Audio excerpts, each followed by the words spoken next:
Джефф Безос создал специальный фонд, который будет выделять средства на спасение Земли. В него миллиардер направил порядка 8% своего состояния. Основатель Amazon Джефф Безос объявил о решении выделить $10 миллиардов на борьбу с изменением климата. Об этом он написал в своем инстаграме. По словам миллиардера, изменение климата является самой большой угрозой для нашей планеты.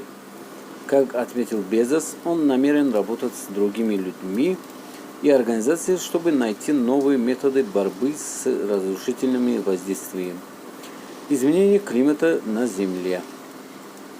Глава Amazon рассказал, что вышеупомянутые средства будут направлены в созданный им фонд Земли Безоса. Как отметил предприниматель, деньги из фонда будут выделяться ученым, активистам и неправительственным организациям, работающим над этой проблемой. «Я начну выдавать гранты этим летом», — написал он. Кроме того, Безос призвал к совместной работе крупные и небольшие компании правительственных разных стран, международные организации и простых людей.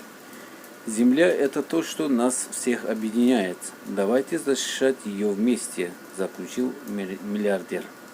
Что вы думаете об этом? Пишите в комментариях. Вот такие люди есть на Земле, что они берегут землю. И Джефф Безос, он согласно рейтингу, который отслеживает изменение состояния богатейших людей на планете, в режиме реального времени Джефф Безос является самым богатым человеком на Земле.